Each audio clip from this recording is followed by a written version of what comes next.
आज supreme court में बड़ी समाअत हुई जो चीफ जस्टिस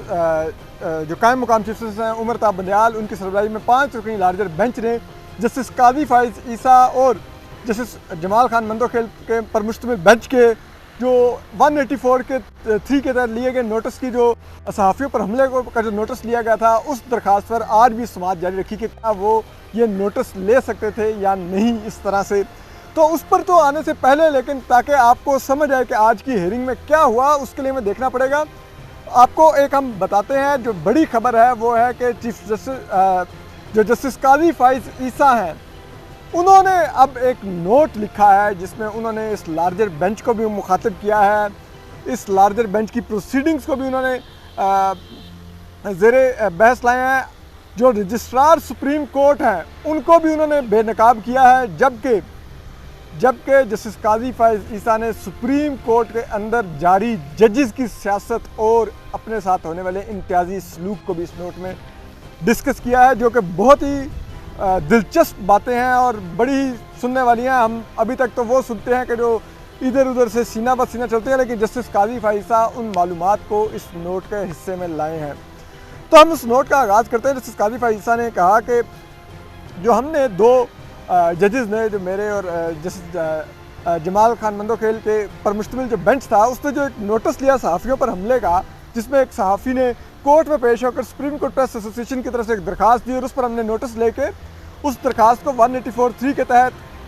नोटिस लेके हमने पब्लिक इंपॉर्टेंस का इकरार देके अपने आगे समाअत के लिए 26 को मुकर्रर करके मुख्तलिफ हुकूमती अहदेदारों से जवाब तलब कर ली। लेकिन कहते हैं कि अचानक एक सप्लीमेंट्री काज लिस्ट जारी हुई जिसमें एक लार्जर बेंच तश्कील दिया गया, जिसने उस आर्डर का जायज़ा लेना था जो उनके बकौल उस प्रेस रिलीज़ के बकौल डेविएशन थी जो रूटीन की प्रैक्टिस है उससे। और वो ये कहते हैं कि ये काम रजिस्ट्रार सुप्रीम कोर्ट ने किया, जिसने लार्जर बेंच तश्कील देने के लिए जो नोट लिखा सुप्रीम कोर्ट को कि कायम मुकाम चीफ जस्टिस को 6 सफ़ों का, उसमें उसने हमारे आर्डर के पैराग्राफ 1 to 13 को, यानी कि 1 से 13 तक का पैराग्राफ उसमें प्रोड्यूस ही नहीं किया, जबकि सिर्फ 14, 15 और 16 पैराग्राफ को प्रोड्यूस किया, जिसमें वो मतलब बज़ाहिर ये कह रहे हैं कि इससे उनकी नीयत का अंदाज़ा होता है। फिर ये वो कहते हैं कि आईन पाकिस्तान में वो कहते हैं कि सुप्रीम कोर्ट का जो दायरा इख्तियार तय किया गया है, उसके तहत सुप्रीम कोर्ट के पास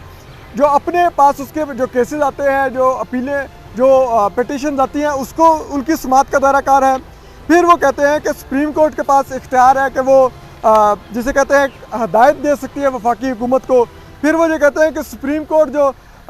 मातहत अदालतों में जो केसेस चल जाते हैं उनकी एक जगह से दूसरी जगह मुंतकिली की हदायत दे सकती है। फिर वो कहते हैं कि सुप्रीम कोर्ट के पास अपीलों की नज़र षानी का इख्तियार है, जो सुप्रीम कोर्ट में ही केसेस होते हैं। सुप्रीम कोर्ट के पास तौहीन अदालत का इख्तियार है। फिर वो कहते हैं कि सुप्रीम कोर्ट के पास जो मातहत अदालतें हैं, इंतज़ामी और ट्रिब्यूनल्स, उनमें जो फैसले होते हैं उनके ऊपर भी रिव्यू अपील सुनने का इख्तियार है सुप्रीम कोर्ट के पास।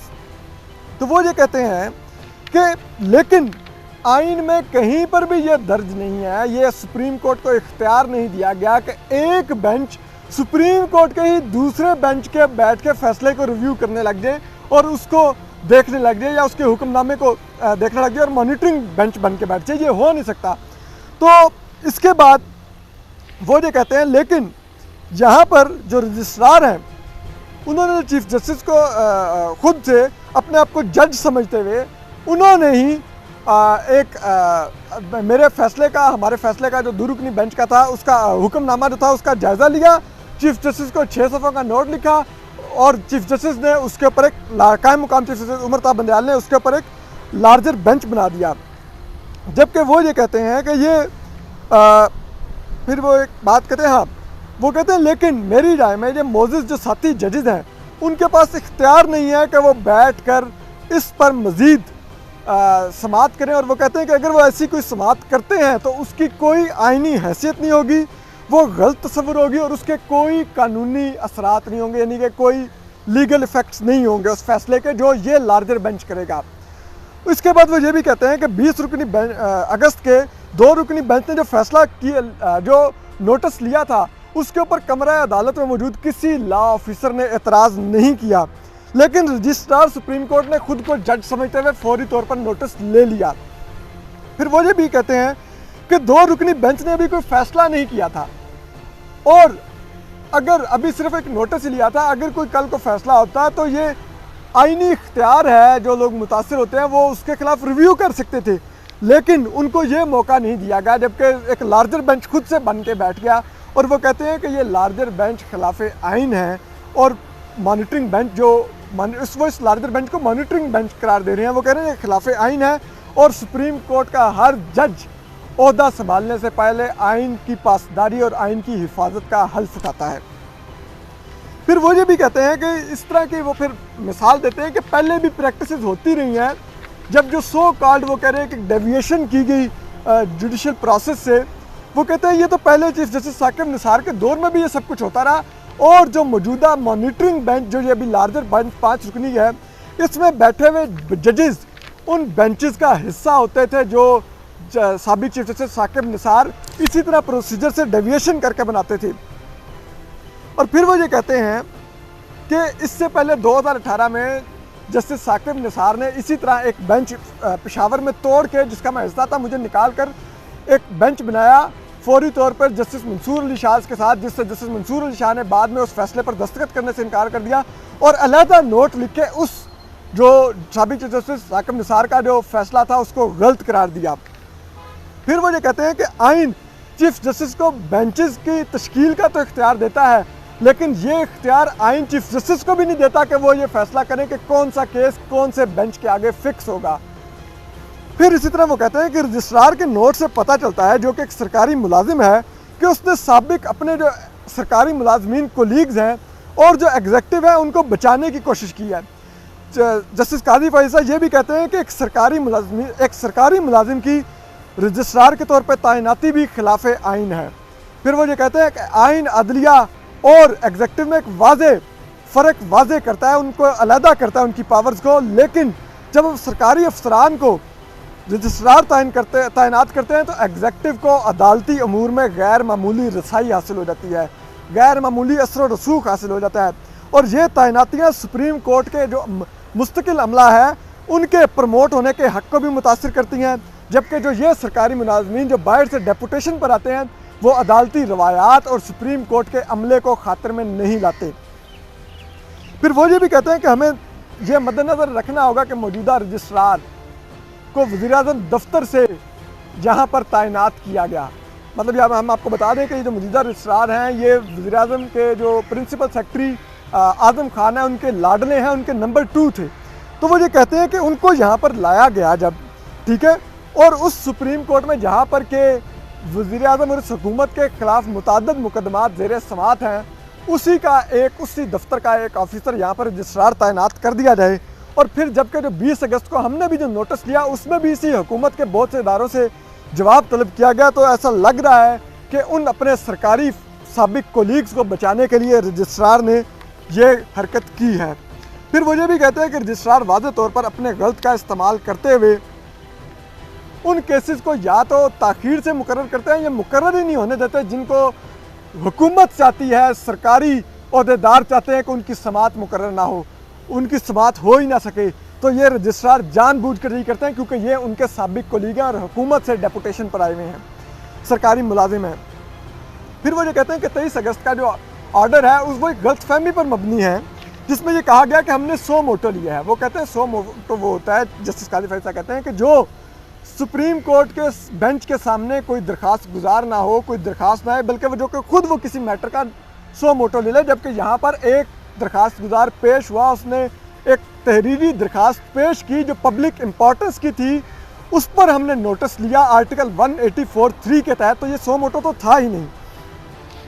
फिर वो ये कहते हैं कि ऐसी दरखास्तों का नोटिस लेने का तरीक़ाकार वतन पार्टी की दरखास्त में 9 जजेस ने तय कर दिया था, 9 जजेस के बेंच ने। फिर वो ये कहते हैं कि मौजूदा जो कायम मुकाम चीफ जस्टिस हैं उन्होंने खुद साख्ता तौर पर एक अदालती तरीक़ाकार वज़ा किया कि उस अदालती तरीक़ाकार के खिलाफ वर्जी हुई है, और खुद साख्ता तौर पर उस अदालती तरीक़ाकार के खिलाफ वर्जी का, जिसको वो कहने हैं कि डेविएशन, उसका जायज़ा लेने के लिए एक बेंच भी बना लिया और अपने साथ जजेस बिठा लिए, जबकि ये इख्तियार उनके पास नहीं था। फिर वो ये कहते हैं कि जो अवामी मुफाद है और जो बुनियादी हकूक़ के नाम पर माजी में भी अदालतों ने नोटिस लिए हैं जो कि दुरुस्त नहीं थे, उन बेंचेस में ये मौजूदा लार्जर बेंच के जजेस भी बैठते रहे। उसमें उन्होंने मिसाल दी, उन्होंने कहा कि एक नामालूम नंबर से एक नामालूम नंबर पर एक व्हाट्सएप मैसेज आया और उस नामालूम शख्स का भेजा हुआ नामालूम व्हाट्सएप जो मैसेज था वो सुप्रीम कोर्ट के ह्यूमन राइट्स सेल ने उस वक्त के चीफ जस्टिस साकिब निसार के आगे रखा और उन्होंने उस नामालूम मैसेज को 100 मोटो में कन्वर्ट करके एक 5 रुकनी बेंच बना दिया, जिसकी सरबराही खुद उस वक्त के चीफ जस्टिस साकिब निसार कर रहे थे। अपने साथ उनके मौजूदा बेंच के ही जो सरबराह हैं, कायम मुकाम चीफ जस्टिस भी हैं, जस्टिस उमर बंदियाल थे, जस्टिस एजाजुल हसन थे, जस्टिस मुनीब अख्तर थे, तीनों जजेस इस बेंच का हिस्सा हैं और जस्टिस सजाद अली शाह थे। और इन्होंने उस 100 मोटो पर जो मोबाइल फ़ोन के जो बैलेंस के ऊपर जो टैक्स लिया जा रहा था उसको मुअत्तल कर दिया और वो 1 साल तक मुअत्तल रहा, जिससे कौमी ख़जाने को 100 अरब रुपए का नुकसान हुआ। इसके अलावा वो ये भी बताते हैं कि फिर रिको डे केस में भी यही हुआ था, जिसमें मौजूदा चीफ जस्टिस ने थे, लेकिन उस वक्त के चीफ जस्टिस जो इफ्तिखार चौधरी थे उन्होंने 100 मोटो नोटिस लिया और मौजूदा चीफ जस्टिस गुलजार अहमद को भी अपने साथ शामिल किया, जबकि जो जस्टिस अजमत सिंह शेख थे उनको भी उस बेंच में शामिल किया और इन्होंने जो फैसला दिया उसकी वजह से पाकिस्तान को आलमी अदालत इंसाफ से 6.4 अरब डॉलर का नुकसान हुआ, जुर्माना हुआ पाकिस्तान को। जबकि वो कहते हैं कि जो नोटिस हमने लिया उसमें तो कोई माली नुकसान का अंदेशा ही नहीं था, ना मुल्क को, ना रियासत को, ना हुकूमत को, लेकिन क्वेश्चन ऑफ लॉ पैदा हो गया। जबकि माजी में जब ये प्रैक्टिस की गई मुल्क को अरबों रुपए का नुकसान हुआ और उन्हीं बेंचेस में ये जजेस भी बैठते रहे, लेकिन तब कोई क्वेश्चन ऑफ लॉ इन जजेस में की तरफ से नहीं उठाया गया, कोई डेविएशन ऑफ प्रैक्टिस का क्वेश्चन नहीं उठाया गया। फिर वो ये कहते हैं कि सुप्रीम कोर्ट में जो सहाफ़ी जो पेश हुए उन पर तशद्दुद हो रहा है, अगवा हो रहे हैं, जो एक फंडामेंटल राइट है उसकी मुतासिर किया जा रहा है और उस वजह से हमने फौरी तौर पर नोटिस लिया, क्योंकि ये अर्जेंट नोटिस का मामला था। क्योंकि अगर हमारे बाद नोटिस हम ना लेते और कल को फिर किसी सहाफ़ी के साथ ये मामला पेश आता था तो ये हम पर जिम्मेदारी आयद होती कि हमारे पास मामला आया था, हमने नोटिस ना लिया और उस वजह से एक और वाक़या हो गया। उसमें वो ये कहते हैं कि मैं वैसे तो तनकीद को वो कहते हैं मैं वेलकम करता हूँ, मैं नहीं, लेकिन वो ये कहते हैं कि यहाँ पर एक सरकारी मुलाजिम जो रजिस्ट्रार बना हुआ है वो जज के हुक्मनामे का जायज़ा लेने लग जाता है और वो जज के, लेकिन वैसे जजेस का अगर उसको खतूत लिखे तो वो उनका कभी जवाब नहीं देता, जिसमें वो हवाला देते हैं कि मादी में मैंने जब ख़त लिखा कि मुझे जो बेंच बनाया गया उसमें जस्टिस उमर मकबूल बाकर को क्यों निकाला गया तो उसने जवाब ही नहीं आज तक दिया। फिर वो ये भी कहते हैं कि जस्टिस उमर बंदियाल से जस्टिस जो सुप्रीम कोर्ट बार के सदर लतीफ़ अफरीदी हैं उन्होंने मुकालमा करते हुए कहा कि एक तासुर जा रहा है कि एक जज के साथ इम्तियाजी सलूक किया जा रहा है जस्टिस काजी फायसा के साथ, जिससे जस्टिस उमर बंदियाल ने इनकार किया। लेकिन माजी में भी ये हो चुका है कि जब मैंने और जस्टिस मकबूल बाकर ने एक नोटिस लिया वज़ीर-ए-आज़म की तरफ से सेनेट के इलेक्शन में पैसे के इस्तेमाल का, तो जस्टिस मकबूल बाकर को निकाल कर मुझे अपने साथ बिठाकर एक नया बेंच बनाया गया, जिसमें जस्टिस चीफ जस्टिस गुलजार अहमद ने साथ जस्टिस उमर बंदियाल, जस्टिस एजाजुल हसन को शामिल और जस्टिस मुशीर आलम को साथ शामिल कर लिया और उस बेंच ने वज़ीर-ए-आज़म के बजाय मेरे खिलाफ फैसला दे दिया कि मैं वज़ीर-ए-आज़म के केसेस नहीं सुन सकता। तो उसके बाद बताइए क्या तासुर जाता है कि क्या जजेस में तफरीक है कि नहीं, क्या इम्तियाजी सलूक है कि नहीं। और फिर वो ये कहते हैं कि इस सब के बावजूद मैंने सुप्रीम कोर्ट के मोअज़्ज़ज़ जज साहिबान से हमेशा इज़्ज़त का ताल्लुक़ रखा और उनसे हमेशा दोस्ताना और मुफाहमाना रवैया रखा। वो कहते हैं कि इसके बावजूद अगर अब आप देखें कि साथी जजेस को अगर कोई गलतफहमी या खदशात थे उस आर्डर पर जो 20 अगस्त को हुआ तो वो हमसे 2 रुकनी बेंच से रब्ता करते, हमसे बैठकर बात कर लेते, हम उनको समझा देते, गलतफहमी दूर हो जाती। लेकिन ये मामला इंतहाई खुफिया तौर पर चलाया गया और रजिस्ट्रार ने खुफिया तौर पर एक नोट लिखकर कायम मुकाम चीफ जस्टिस को भेजा और खुफिया तौर पर एक लार्जर बेंच बनाने के लिए एक सप्लीमेंट्री कॉज लिस्ट जारी कर दी गई, जिसका इल्म मुझे मीडिया से हुआ, मुझे सुप्रीम कोर्ट से नहीं हुआ। तो वो ये कहते हैं कि इसके बाद अब मैं समझता हूँ कि ये मामला अब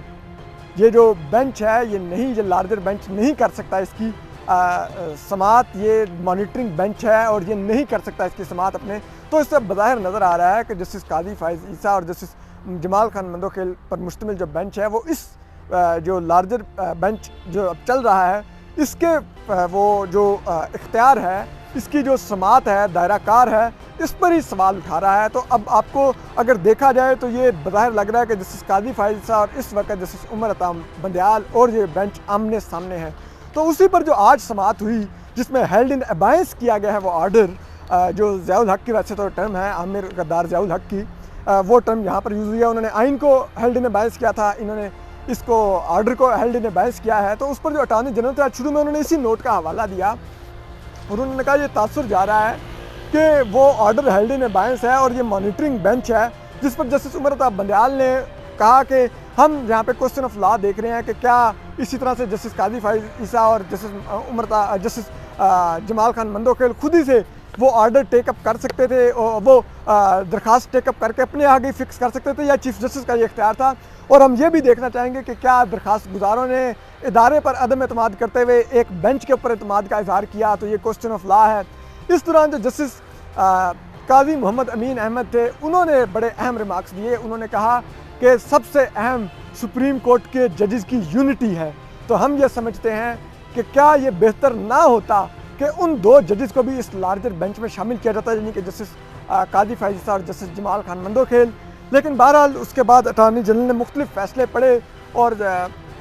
वो बार बार ऐसे फ़ैसले पढ़ते रहे जिसमें उन्होंने कहा कि ये हमेशा होता रहा है कि जब भी कोई बेंच कोई दरख्वास्त टेकअप करता था, उसके आगे पेश होती थी, तो वो उसको नोटिस में बदल के भेजता चीफ जस्टिस को था कि आप इसको बेंच के आगे मुकर्रर कर दें, लेकिन ये खुद से नहीं मुकर्रर कर सकता था। यहाँ पे ये हुआ कि खुद से मुकर्रर की गई।